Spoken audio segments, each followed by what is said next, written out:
kung bet nyo naman na mag-diet dahil nga sa dami ng kinakain nyo, lalo na pag may okasyon, ayan, konsulta muna sa eksperto kung ano yung nababagay na diet sa bawat isa sa atin. Kaya nandito na ang ating guest, isang registered nutritionist, dietitian mula sa Asian Hospital and Medical Center, si Miss Rosel Cupo. Hi, Rosel! Hi, Miss Rosel! Hi po, good afternoon. Apologies, Rosel, kasi sa harap namin ay puro pagkain. Oo, kasi 5th anniversary namin ngayon. Sakto naman, 5 years na ang inay ko po. Kaya syempre, meron tayong mga bisita kanina na nagdala ng pagkain to celebrate. Kaya nga dito sa harapan ko, Rosel, makikita mo may karne, oo, may pasta, tapos may desserts, o may sweets, ganyan. So ano ba tong diet na nababagay daw sa mga kaedad ko, na 50s na, or di kaya mga 40s. So in short, hindi na to mga teenagers ha. Ito na yung medyo nasa middle age na. Is there a specific diet that we should stick to? Lalong-lalo na ako, Rosel, may diabetes, ganyan, may hypertension. Tell us about it. Okay, so when we reach po our age at 40s and 50s, so medyo bumabagal na po yung metabolism. And aside from that, may iba pong nangyayari sa katawan natin, nababawasan ng function, o di kaya naman yung ibang hormones po na nag-regulate sa body processes natin, nababawasan po. And at this age, dito rin po mas tumataas yung risk for developing yung mga non-communicable diseases or lifestyle diseases, kagaya po ng nabanggit yung ma'am, yung mga sakit sa puso, diabetes, hypertension, and that's when po the diet really plays an important role po in managing these diseases. Oo. Pero syempre, yung karne in itself, hindi naman siya talaga evil na matuturing eh. It's the serving, 'di ba? Kung gaano kadalas o karaming kinakain mo ng karne. Kasi kung, sabi nila matchbox size lang, yung ganyan lang, maliit lang. O di kaya katulad nito, yung guest namin nagdala nito kanina, pakita ko lang ha. Halimbawa, ito ham. Okay, ganyan, isang cube lang. Pwede naman, 'di ba? Hindi naman to dangerous pa sa puso, kumbaga. Tama Yes, ba? opo. Ayan. Yes po. Actually, opo, hindi naman din po natin promote yung restrictive diet unless necessary po talaga. So, very important po na may variety po sa diet natin. Kakain pa din po tayo ng iba't ibang uri ng food, from the carbohydrate sources, protein sources, fat sources, especially po yung ating mga vitamins and minerals na makukuha po natin sa vegetables and fruits. So, very important po yon. Although, may considerations po, especially, for example, ang isa pong tao ay diabetic, so maaari po nating i-monitor yung kanyang carbohydrate intake. And kapag naman po ang isang tao ay hypertensive, kailangan din po natin i-limit yung kanyang sodium intake kasi ang excessive sodium intake po maaari mag-cause ng hypertension, or kung may hypertension na po, mag-further let's say, for example, magkasakit sa puso or mag-further po sa ibang complications. And also, for example naman po, ang isang tao ay may kidney problem. So, wina-watch out din po natin yung protein intake niya, especially kung hindi po nagda-dialysis yung isang tao. Na-mention mo na rin ang salt intake, Rosel. Kapag ano yung mga pagkain yan na mataas sa salt, 'di ba? Tama ba ako na ito yung mga processed meat? Oo, Yes or po. cured meats, So, cold cuts, ano pa? yes.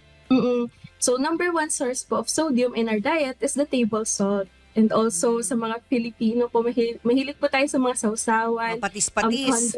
Yes po. Condiments. Or pag po nagluluto tayo, yung iba may added salt na, may another seasoning. So, nag-accumulate po yung sodium sa diet natin. And tama po kay ma'am, yung processed foods, fast foods, canned goods, instant noodles, yun po talaga yung mataas sa sodium sa na food sources. So in terms of teaspoon, ayan, gawin natin teaspoon ilang teaspoon of table salt lang ba per day ang dapat na minimix natin sa food? Pag tayo ay, again, balik tayo 40s and 50s. Yes po. Actually, ang recommended po would be max up to 1 teaspoon per day. Kasi ang 1 teaspoon, yes po. Parang ang konti. 1 teaspoon buong araw na yun, 3 meals na. Kailangan stick ka lang sa 1 teaspoon. Actually, Ay! po. Oo, ganun Actually, lang. mababa nga po yung kung i-base natin talaga siya sa parang Filipino cooking and sa panlasa. Correct, So correct. mag-a-adjust din po talaga tayo sa panlasa. Although may other techniques para ma-divert yung kunwari natatabangan sa food, pwede Mm. po tayo mag-focus on herbs and spices para lang hindi natin ma-feel na wala talagang lasa yung food. At least may Ah, iba po tayong nalalasahan. how about toyo? Totoo ba? Sabi nila mas healthy daw ang toyo kasi soybean based siya compared sa patis.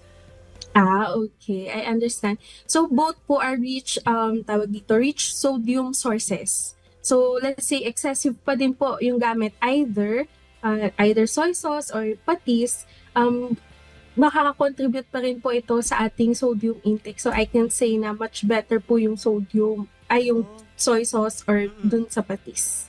Ah, okay. What about fats? You mentioned fats, but there's such a thing as good fat and bad fat, di ba? Ano muna Yes yung bad po. fat para pupunta tayo dun stick tayo sa good fat. Bad fat muna.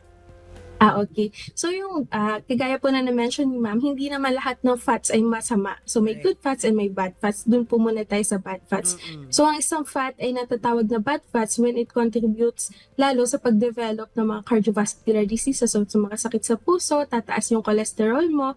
So ito yung mga source, let's say for example sa food items may nakita tayong trans fat, yan, saturated fat, yan yung magkakos sa atin ng pag excessive, maaari mag-cause ng mga sakit sa puso, elevated yung mga blood cholesterol levels, triglycerides. So yung mga sources niyan, mostly is yung mga processed food, Processed food ulit. meats, Okay. opo, Oo. canned goods, and then yung fast foods. And then for saturated fat naman po, ito yung makikita natin talaga solid at room temperature, and then yung mga visible fats po ng meat. Pero ang dami niyan sa Pinoy sa Pinoy Yes. meals and Pinoy diet laging yan. O tama pagising mo kung hindi ka ma-oatmeal kasi ako thankfully ma-oatmeal ako tsaka ma cereal, no? I would rather eat oatmeal or cereal. Pero yung iba, yung nakasanayan na, no, ang typical almusal, tocino, longganisa, tapa, itlog, 'di ba? So pagdating sa itlog, ilan ba na itlog ang maximum na pwedeng kainin sa isang meal o sa buong araw na? Kung everyday okay lang ba yun, everyday may itlog, kumakain ng itlog? Yes, for general people, safe naman po ang pag-consume ng egg everyday up to one piece of egg One lang po. egg lang. Yes po. Hindi ba may iba, 2 sunny side up, 'di ba kasama 'yun pag nag-order ka sa restaurant, 'di ba? Dalawa agad yung egg. So pag ganon, bad na 'yon, ganon. Pag dalawang eggs.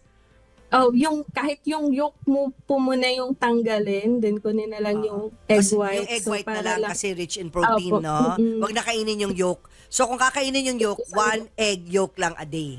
Yes po. Tama. So pagdating naman sa pagdating sa mga processed meat, no? Considered processed meat ang longganisa, tocino, tapa. Tama? So kung everyday yun ang breakfast, ano mangyayari sa katawan natin kung everyday yun ang piniprito, kinakain for almusal? So I understand po na for some Filipino, yun po talaga yung parang breakfast choice for convenience. Oo. Tsaka tuyo, readily di ba? available. Tuyo. Sarap ng Yes tuyo po. pero maalat. O yung mga ganon. Yes po. And part na po talaga siya ng Filipino Almusal. diet natin. Oo. Opo. So, hindi siya advisable everyday kainin. And hindi ko naman sinasabi po na restricted talagang wala na at all. Especially if yun po yung available. Pero yung everyday eating po noon ay maaaring mag-cause nga po ng, let's say for example, mataas siya sa sodium, Oo. tuyo, or yung mga processed food. So, hypertension, or kung may hypertension naman po, maaaring mag-cause ng complications. And then also, some of those po may added sugar, let's say longganisa, tocino. Kung diabetic yung isang tao, hindi rin po siya advisable taken in excessive amounts. And then also, some of those po, maaaring mga processed foods, may mga additives na maaaring, pag excessive intake po, maaaring mag-cause din ng cancer. Some of those are carcinogens. Okay, so alam na natin na may danger pag too much, no? When too much is too much. Pero let's say hindi talaga kumakain ng oatmeal kahit anong pilit mo, hindi nagsi-cereal, ganyan. Tapos bawal din ng tocino, tapa, tuyo. Anong pwedeng kainin for almusal? Ano ang safe? Okay. So, for example po, hindi kumakain ng oatmeal or any cereals, let's say cornflakes, ganyan. Marami naman din po tayong option. Baka po mas mag-work if mas gusto po ay rice. Yun, kanin. Opo. Ano? Yes po. Or Limit to other 1 cup lang. Yes po, or it depends po dun sa need na isang tao. Sometimes naman po, makakiding pang alternative sa rice, yung mga boiled saba, boiled kamote, yung mga ganun po. Kung yun yung mas option, mas affordable din po yun. And then mas masustansya po siya. And then for protein, kahit egg or any other, let's say, yun nga po, gumamit siya ng processed meat, okay lang naman po yun. But not daily. Opo. Basta everything in moderation. Pwedeng 2 Yes, piraso, di ba, na longganisa. Siguro ganon, no? 5 pirasong Opo. tosino, maliliit lang, di ba? Hindi yung kanyang kalalaki. Basta everything lang in small pieces, ano? Pwede naman. Yes po. Thank you, si Ms. Rosel Cupo, isang nutritionist and dietitian mula sa Asian Hospital and Medical Center. Thank you, Rosel, and stay happy Thank you and very much healthy. po. Thank you. Ayan.